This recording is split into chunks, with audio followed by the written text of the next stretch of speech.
Mesdames et messieurs, la première partie s'étant coupée, parce que je vous ai dit que nous avions quelques petites difficultés aujourd'hui, nous allons donc faire en plusieurs parties.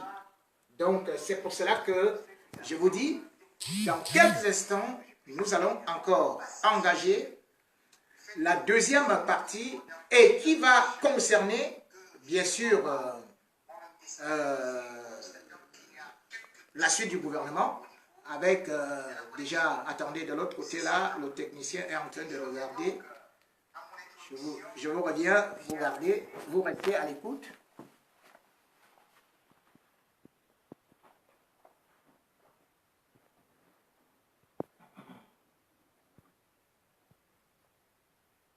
Donc, je disais tantôt, parce qu'il y avait un autre moniteur qui était en train de donner, alors qu'il s'était arrêté de lui-même, mais c'est aussi ça les aléas du direct. J'espère que les grands sorciers qui sont en train de tout faire pour que je ne puisse pas parler ne vont pas bloquer l'autre machine.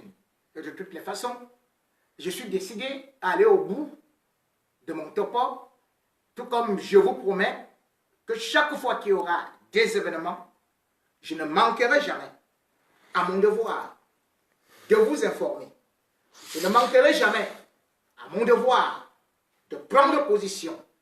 Je ne manquerai jamais à mon devoir de vous édifier, de vous éclairer, de vous donner les clés afin que vous connaissiez ce que ces gens vous cachent, ces gens qui continuent à vous tourner en bourrique croient, par exemple, que vous êtes des moutons alors que vous êtes des hommes.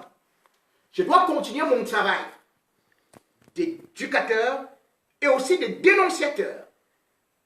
C'est pour cela que je présente d'abord à tous ceux qui prennent tout ce temps pour pouvoir rester avec nous.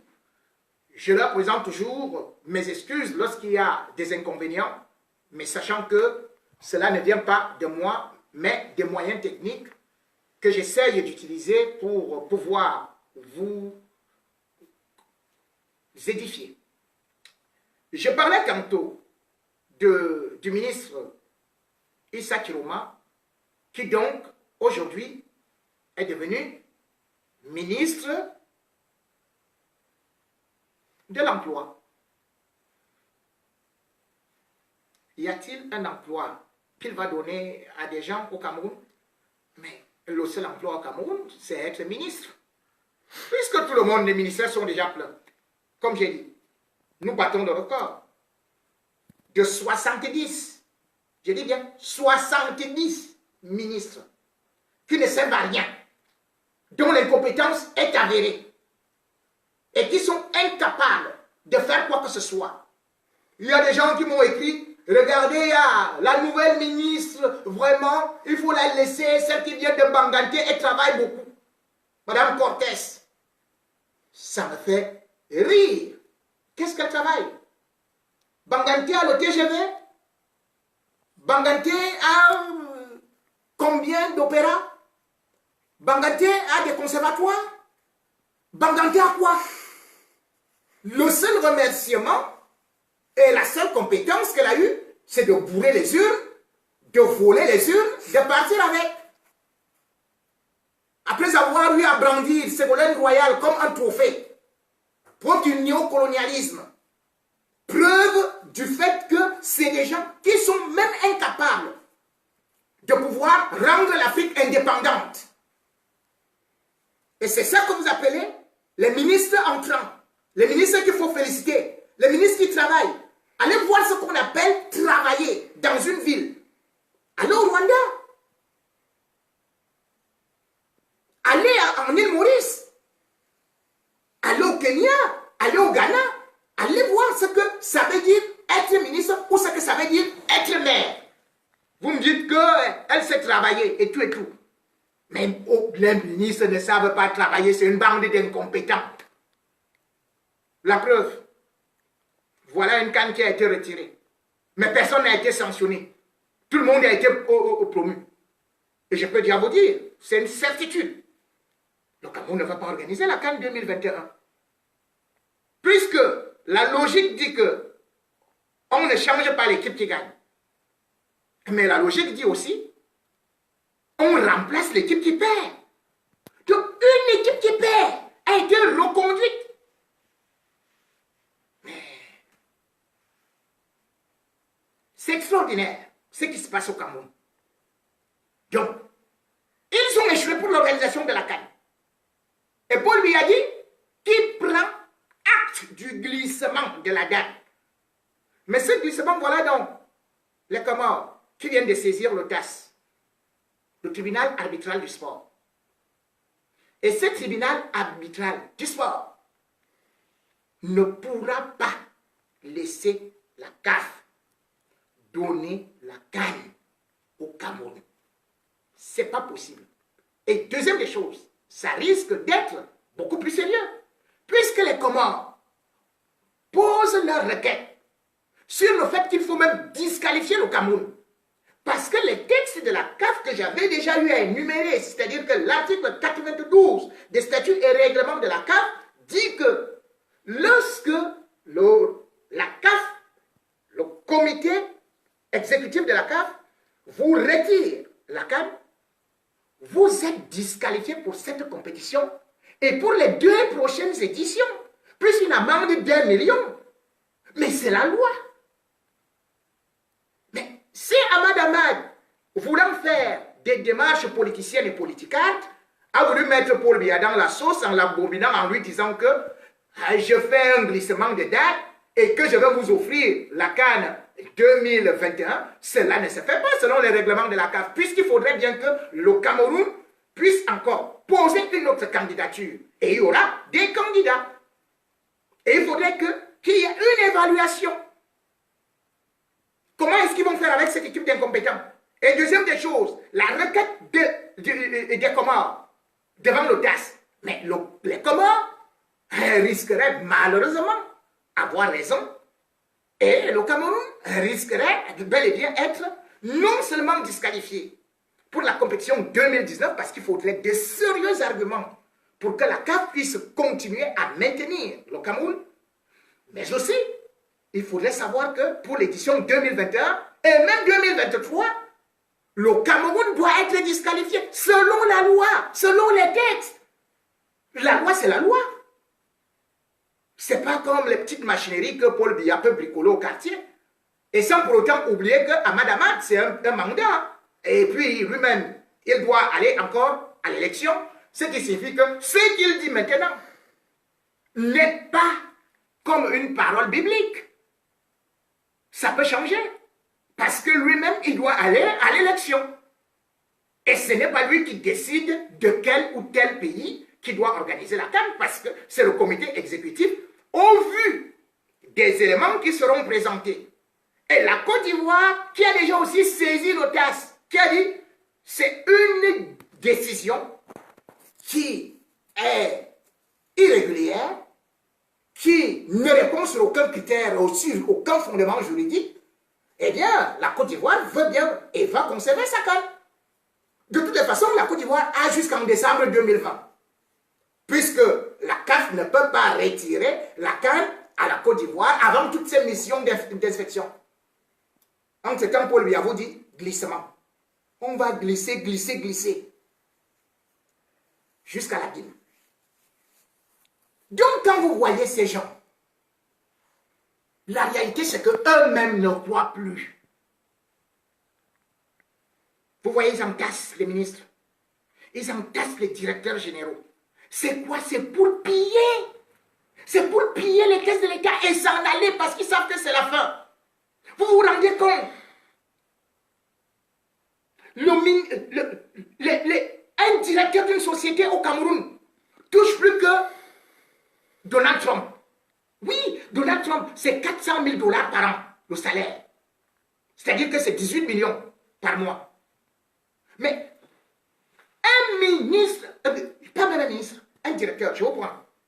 Le directeur de Tradex touche 30 millions par mois.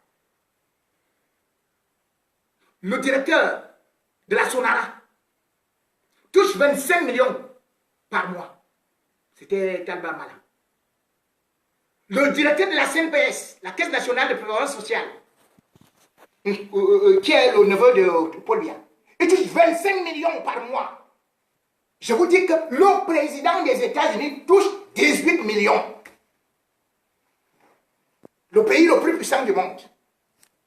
Mais un directeur du Cameroun, lui, il touche plus que ça.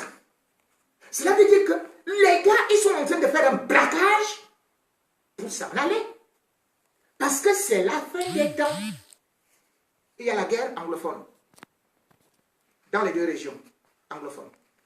Il y a la guerre.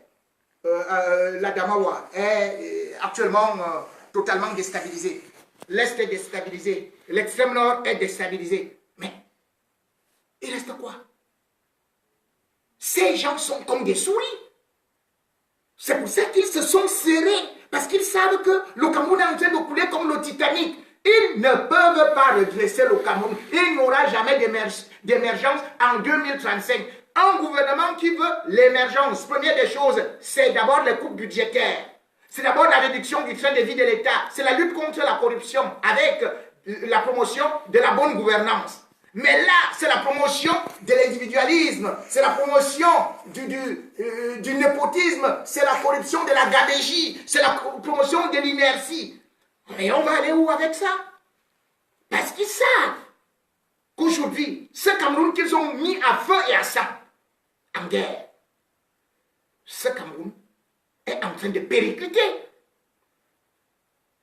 Ce Cameroun, on a demandé qu'il puisse négocier avec les séparatistes, mais ce régime a carrément refusé. Mais où allons-nous? Et je vous dis, attendons-nous, parce qu'il y a quelque chose qui vient d'arriver sur le plan de la géopolitique, avec l'arrivée des Américains au Gabon. Vous êtes au courant? Les panafricains et les Biamournais disent que c'est pour aller en République démocratique du Congo. Vous rêvez? Les Américains qui arrivent, les soldats américains qui sont arrivés, qui sont envoyés par Donald Trump actuellement au Gabon, 80 sont arrivés. Vous dites, oh non, ça ne nous concerne pas, c'est pour aller en République démocratique du Cameroun, République démocratique du Congo. Ça concerne toute l'Afrique centrale. Dictateur, votre temps a sonné. Et c'est pour cela qu'ils se dépêchent. Ils disent, qu'est-ce que les Américains viennent faire? Oui, mais vous savez très bien. D'ailleurs, selon le New York Times, le New York Times a aussi affirmé que l'Église catholique du Congo a bel et bien affirmé à travers ses observateurs que c'est Martin Fayulu qui a remporté l'élection présidentielle. Or, Kabila veut faire installer son dauphin.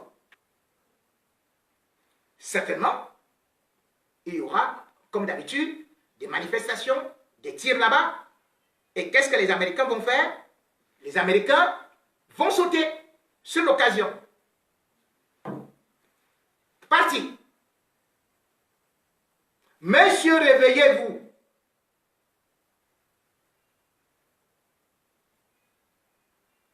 Ça ne va pas se passer comme ça. Que seulement c'est en RDC. Ça va nous atteindre. Je vais vous expliquer. Et ceux qui comprennent un peu la géopolitique peuvent aussi vous dire que c'est exactement comme ça que ça va procéder. C'est un premier contingent qui est arrivé. Ce premier contingent va sauter, bien évidemment, en RDC. Ils vont y rester longtemps. Et d'ailleurs, Donald Trump a bel et bien dit que quand ils viennent là, au Gabon, ce n'est pas pour partir demain ou après-demain. Donc après Kabila, c'est qui? Puisque Donald Trump a bel et bien demandé à Paul Biya de stabiliser les régions anglophones, il a demandé à Paul Biya de ne pas continuer à se représenter, mais il a continué à le faire. Donc la présence américaine actuellement au Gabon redessine la carte politique de l'Afrique centrale, où la France était installée, soutenait les dictateurs et pouvait renverser ceux qui ne pouvaient pas défendre ses intérêts n'importe comment. Puisque les accords de 1960 entre la France et les colonies ont fait de telle sorte que la France puisse avoir des bases militaires, une au Gabon, une à Dakar, une à Djibouti et l'autre à La Réunion. Mais celle du Gabon, ce n'était pas seulement pour le Gabon. Puisque depuis que cette base militaire a été installée en 1975, elle a dû intervenir combien de fois? Elle seule, alors qu'il n'y a qu'en tout et pour tout 450 militaires qui sont de façon permanente et tournent à 900 militaires selon le Quai d'Orsay. C'est le 6e bataillon français à l'étranger. Mais ils ont eu à intervenir dans 10 pays de la communauté des États de l'Afrique centrale, plus le Rwanda. Donc quand les Américains viennent au Gabon, c'est pour intervenir partout. Ils vont intervenir. Vous voulez savoir, c'est comme ça que l'armée française s'est installée au Gabon et ils interviennent partout. La première fois qu'ils ont eu à intervenir, je crois que c'était en 1964, lorsqu'ils ont eu à réinstaller Léomba comme président du Gabon, alors qu'il a été victime d'un putsch. C'est-à-dire que la France est venue pour installer ses présidents, pour les soutenir, et en même temps, ceux qui ne sont pas d'accord avec la France les a dégagés. Depuis 1964 jusqu'à seulement 2013, la France a eu à intervenir combien de fois? 41 fois. Je ne compte pas les interventions de leurs mercenaires qu'on appelait Bob Denard pour renverser les chefs d'État. Et quand on dit aujourd'hui, pourquoi est-ce que les Américains vont intervenir en République démocratique du Congo, mais la France a dû intervenir plusieurs fois en République démocratique du Congo pour sauver Mobutu en 1997. C'est la France qui a sauvé Mobutu en 1997, lorsqu'il y a eu la rébellion, la révolution du Chabat. C'était une rébellion. C'est l'armée française qui a eu à intervenir. En 1998, ils ont appelé quoi? Ils ont appelé Opération Léopard pour aller sauver encore Mobutu, lorsqu'il y a eu les rebelles katangais. Donc chaque fois, c'est la France qui sauvait Mobutu. Au Tchad, c'était la même chose. De 68 à 72. Mais la France n'a fait que, entre Félix Maloum, entre Tel, Ngoukouni Wedey et Sénabré, a été soutenu par la France contre Ngoukouni Wedey. Et même Idriss Déby qui est là. Mais c'est l'armée française qui chaque fois l'a installé, l'a sauvé. Ils n'ont pas eu besoin de plusieurs effectifs. Hein. Mais au Togo, qui est parti intervenir là-bas pour Nyansibé et Adema? C'est la France qui a envoyé seulement 150 parachutistes. Hein. Ils ont débarqué là-bas, ils ont sauvé, alors que Nyansibé était déjà mal barré. Donc chaque fois qu'on a voulu déstabiliser un dictateur africain, la France a eu à intervenir.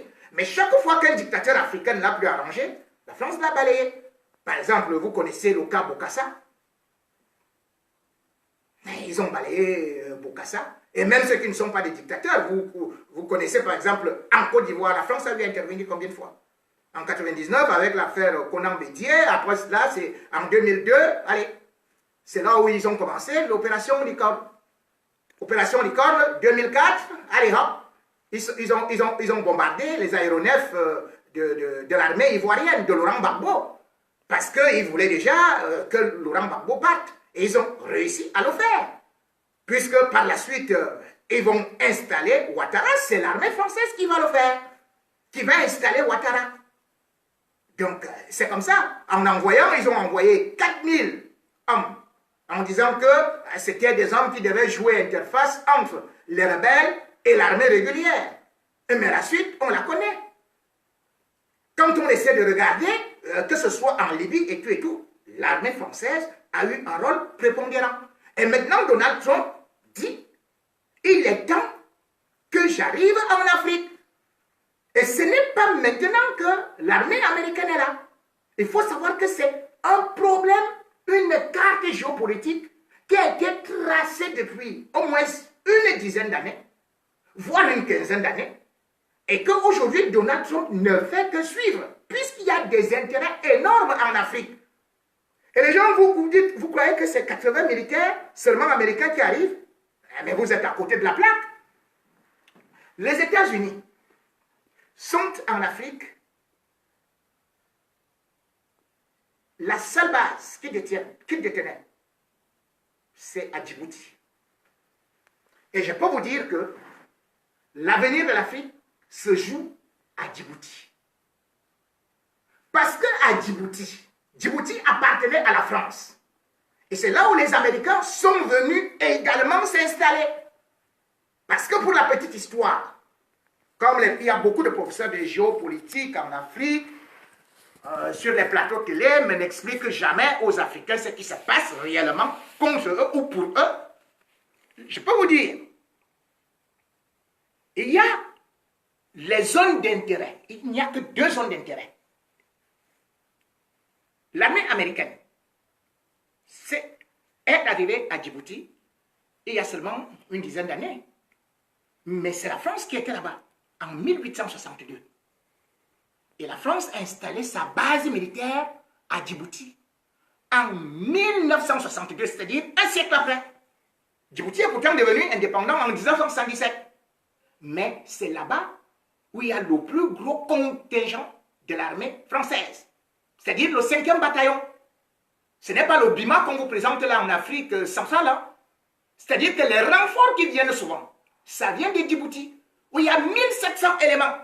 Et c'est là-bas où vous avez, c'est pas, oui, certes, à Libreville, vous avez l'aéroport Lyomba, où ils sont installés, vous avez le camp de Gaulle, où il y a l'armée française, mais à Djibouti, ils sont dans ce qu'on appelle le plateau Lazak. Là-bas, il y a les chars, il y a les canons, il y a 8 Mirages, il y a 7 hélicoptères, il y a 8 avions Mirage 2000. Il y a 4 bâtiments de la marine.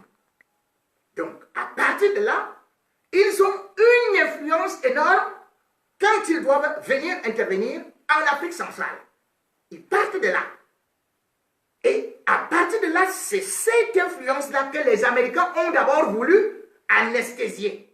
Les Américains ont donc envoyé là-bas à Djibouti entre 4000 et 6000 marines. Donc, il y a déjà 6000 soldats américains à Djibouti. C'est en Afrique, hein? Djibouti, c'est un petit endroit comme ça qui n'a ni pétrole ni rien. C'est à peu près 270 000 km². C'est un petit endroit où toutes les grandes puissances sont actuellement installées pour guetter l'Afrique, qui a les matières premières. Oui, les Américains sont arrivés en disant, bon, ok, puisque les Français ont fait venir les Allemands, les Espagnols, les Italiens sont déjà aussi arrivés, les Américains sont donc arrivés. Ils se sont installés. Et ils sont installés là où on appelle le camp Lemonnier. Et c'est là-bas où ils ont tous leurs drones. Les Reapers, 14 pour contrôler. Donc ils ont déjà commencé les interventions en Afrique. En allant en Tanzanie, en allant en Égypte, où ils bombardent les Chebab, où ils sont contre ACMI, contre ceci et contre cela. Et maintenant, ils ont dit qu'ils viennent en Afrique centrale, au cœur de l'Afrique centrale, s'installer au Gabon. Et en même temps, beaucoup de gens disent que, oh, c'est bon, que les Chinois, eux, ne nous veulent pas du mal, ils ne viennent pas pour la guerre. Mais vous êtes en train de vous tromper. Que ce soit les Chinois ou les Japonais, tout le monde est actuellement en Afrique. Les Japonais ont construit leur première base navale à Djibouti. Ils viennent de la construire. Il y a seulement, c'était en 2011, qu'ils ont construit une base navale. Les Chinois sont arrivés, ont déjà construit leur base militaire à Djibouti. Ils ont lancé la construction en 2016 à Djibouti. Et même les Russes sont venus à Djibouti pour tenter, mais ils ont été refoulés par les Américains en 2015. Mais ils veulent repartir. Entre-temps, les Chinois ont déjà acheté presque tout le port de Djibouti. Et c'est là où passent et les armes et 4 millions de barils de pétrole africain. C'est le 4e endroit, le plus important du monde, où passe le pétrole. Donc maintenant, quand ils viennent en Afrique centrale, c'est pour contrer encore la France. Puisqu'aujourd'hui, la France, les Américains ont chassé pratiquement la France à Djibouti. La France n'a presque plus d'influence. Total, qui était à Djibouti, a été obligé de déménager. Puisque Total a été condamné dans un procès pour pollution en 2014. Et Air France, qui était aussi à Djibouti, a presque déménagé.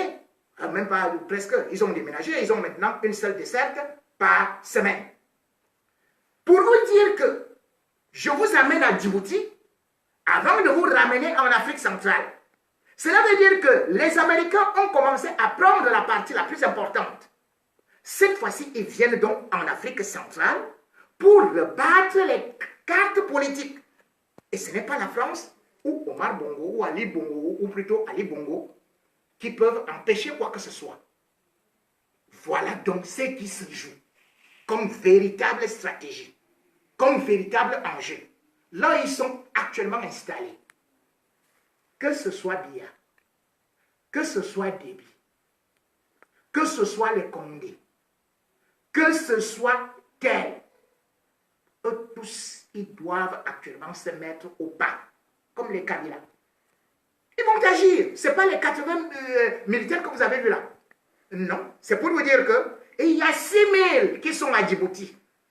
Et d'autres qui vont bientôt arriver pour s'installer au niveau de Libreville. Au même endroit où ils sont, c'est-à-dire qu'ils seront côte à côte avec les militaires français pour les contrôler. Et voilà donc les nouveaux enjeux. Je devrais donc dire que face à une telle situation, qu'est-ce que les dirigeants africains ont pensé?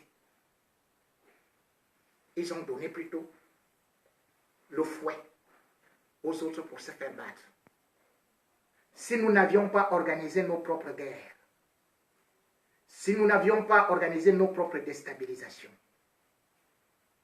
est-ce que les Américains, est-ce que les autres puissances seraient en train de venir intervenir dans nos conflits? Parce que nos dirigeants passent leur temps à monter les Africains contre les Africains, à voler et à créer des guerres. C'est par là que naissent le terrorisme, que naissent les rébellions. Et c'est par cette occasion que les grandes puissances profitent pour venir s'installer en disant que c'est la lutte contre le terrorisme. Et quand il y a lutte contre le terrorisme, en même temps qui doit payer, c'est le continent africain. Et quand on dit continent africain, c'est vous, c'est moi, c'est nos enfants, pour des générations et des générations. Nous croyons être libres. On nous a donné des indépendances, mais nous ne sommes plus indépendants. Nous sommes désormais donc sous contrôle. Nous sommes surveillés. Le gendarme du monde est déjà arrivé. Donald Trump ne rigole pas et ça va barder. Donc, à une certaine période, lorsqu'un continent, lui, est incapable de pouvoir s'auto-alimenter, peut-il se défendre? Nous n'avons rien. Nous n'avons pas d'armée. Nous n'avons même pas de quoi manger, alors parce que nous sommes incapables de pouvoir produire ce que nous-mêmes nous devons consommer. Cette guerre a commencé. C'est d'abord la guerre. Il y a une guerre alimentaire, une guerre géopolitique. Je vais terminer avec un sujet que j'aurais pu peut-être aborder dès le départ, qui me tient beaucoup à cœur, à savoir l'affaire des denrées alimentaires, qui nous viennent donc de Chine, qui nous viennent d'Europe, à cause des APE que nous avons signés, que Paul Biya a signé, parce que moi je ne les ai jamais signés, ni vous. C'est lui qui a signé ça. Et aujourd'hui, je suis en train d'être surpris que parce que la Ligue des consommateurs du Cameroun et un homme politique se sont levés pour dire que le riz chinois était de mauvaise qualité, même si on dit que c'était en plastique et tout, ce n'est pas loin de l'être. Eh bien, le ministre du Commerce est le premier à se lever pour dire ce riz-là est de bonne qualité. Voilà donc l'irresponsabilité des dirigeants africains. La première chose, quand tu peux dire que ce riz est de bonne qualité parce qu'il se base sur les papiers, c'est une honte. Quand on signale, quand une ligue des consommateurs soupçonne un produit, qu'est-ce qu'on fait? Le ministre lui-même demande au procureur de la République une intervention. Le procureur de la République serait parti à cet endroit saisir les stocks de riz pour que les services d'hygiène, les analyses de laboratoire puissent être faits et qu'on détermine si ce riz est de bonne qualité. Puisqu'il y a bien, tout le monde le sait, il y a des riz qui peuvent être reformulés d'une certaine façon. Et d'ailleurs, vous, ceux qui sont en France, connaissent la lutte de Beauvais et de tous ceux qui ont toujours combattu les OGM. Pourquoi est-ce que les Chinois ne vendent pas le riz qu'ils cultivent au Cameroun aux Camerounais? Pourquoi est-ce qu'ils prennent ça pour aller avec chez eux et revenir avec le riz de chez eux pour donner aux Camerounais? Je vois des intellectuels qui disent on ne peut pas fabriquer le riz avec du plastique et tout. C'est bien beau de le dire, mais il y a d'autres substances qui peuvent y aller. On peut fabriquer y compris du poisson et tout. On peut le nourrir d'une certaine façon. On peut aussi avoir de très mauvais riz. Moi, j'ai eu à causer avec ceux-là qui sont beaucoup plus élevés sur le domaine des recherches et qui m'ont dit oui, il y a du riz de mauvaise qualité. Et je suis prêt à aider ceux qui ont été traduits au tribunal par le ministre du Commerce qui a reçu de l'argent. Oui, il a reçu de l'argent. Des importateurs. Il a reçu de l'argent. Donc, c'est un corrompu. Comment est-ce qu'il peut être assis dans le bureau et il convoque une réunion? Quand on vous dit qu'un riz est de mauvaise qualité, le ministre est le premier à descendre sur le terrain avec des équipes de gendarmerie, le procureur de la République. On saisit le stock. On appelle ça le délit. Le code du délit. Mais quelqu'un vient dans ton bureau et te présente les papiers. Tous les papiers, on sait qu'au Cameroun, même le doctorat, tu peux l'obtenir en bordure de rue. L'acte de naissance se signe même dans une chambre. Est-ce un papier qui certifie qu'un riz est de bonne qualité? Il aurait fallu qu'on vienne démontrer, après avoir saisi les stocks, qu'on dise donc que nous avons fait passer tous ces stocks en laboratoire. On a laissé des jours couler.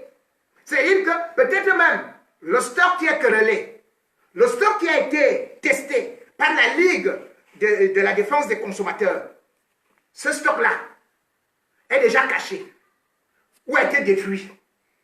Et puis quelqu'un vient dans votre bureau, il vous amadoue, il ferme les portes, vous êtes à huis clos, il a une grosse enveloppe, il vous donne ça, vous venez devant la télé, les radios pour dire le poisson est de bonne qualité, le riz est de bonne qualité, tout ce qui est importé de bonne qualité, alors qu'on sait très bien que le poulet qui arrive au Cameroun, c'est parfois des choses périmées, le lait est périmé, mais l'huile de palme, on a vu les vidéos où les gens prennent de l'huile de palme importée, leurs lèvres gonflent comme ça.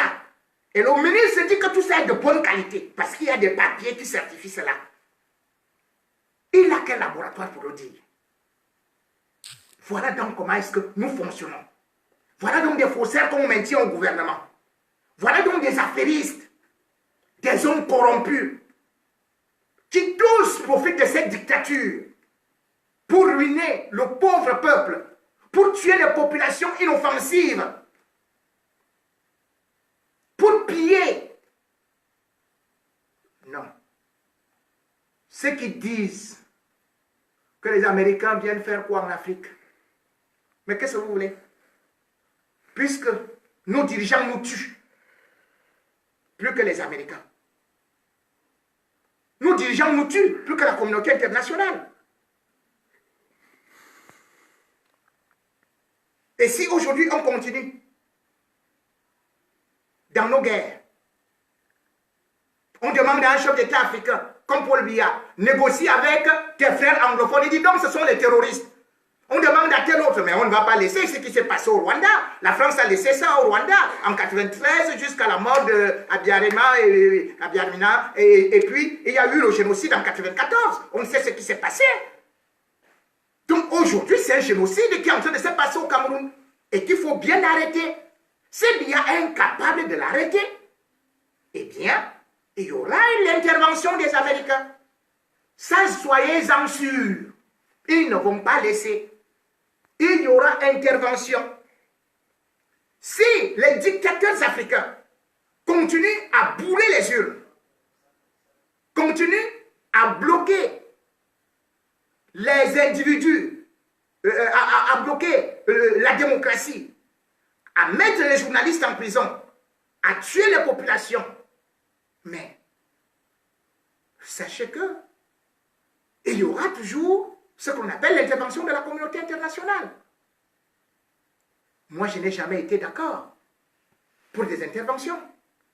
Mais est-ce que nous allons aussi continuer à accepter que parce que nous avons des dirigeants qui se disent panafricains, qui se disent avoir été élus, qui peuvent modifier les constitutions, qui peuvent fusiller qui ils veulent, est-ce que nous allons continuer à accepter comme ça que chaque dirigeant africain fasse 50 ans en prison, 50 ans au pouvoir, et que le peuple africain, tous les jeunes, soient obligés de s'enfuir, de fuir les guerres, de fuir la famine, de fuir le chômage, et de venir mourir dans la Méditerranée? Est-ce que nous allons continuer à accepter que en Afrique, toutes nos matières premières soient liquidées parce que uniquement un individu voudrait rester au pouvoir avec sa clique, avec son clan? Est-ce que nous allons continuer à accepter que nos dirigeants pillent, volent, viennent cacher leur argent en Suisse, dans les banques de France, partout dans le monde et dans les paradis fiscaux, et qu'on nous dise que c'est normal qu'ils le fassent parce que si jamais quelqu'un d'autre parle, on va le bombarder, on va le tuer? Est-ce que nous allons continuer à accepter que Kabila, qui le 18 janvier 2018 a envoyé ses militaires aller fusiller des innocents qui faisaient une marche pacifique, la marche des laïcs, avec juste les armes de la paix en main, des chapelets et la Bible, il demande qu'on aille tirer sur eux, qu'on tue les bébés, qu'on aille dans une maternité, mettre les bombes lacrymogènes, et vous demandez que la communauté internationale ne doit jamais intervenir. Est-ce que nous allons accepter que les mêmes individus, lorsqu'il y a une manifestation, fassent sortir l'armée, qui se mettent à tuer, à tirer à balles réelles, et en toute innocence, et en toute impunité? Non, nous ne pouvons plus continuer à l'accepter. Donald Trump, le 20 septembre 2017, avait déjà lancé un avertissement aux dirigeants africains devant les Nations Unies. Il avait dit, je cite, « Les oppresseurs ne sont pas éternels et il arrivera un moment où le peuple aura un choix, où la communauté internationale pourra intervenir. » Il a dit, il est en train de le faire. Merci de m'avoir écouté, malgré quelques aléas. À bientôt.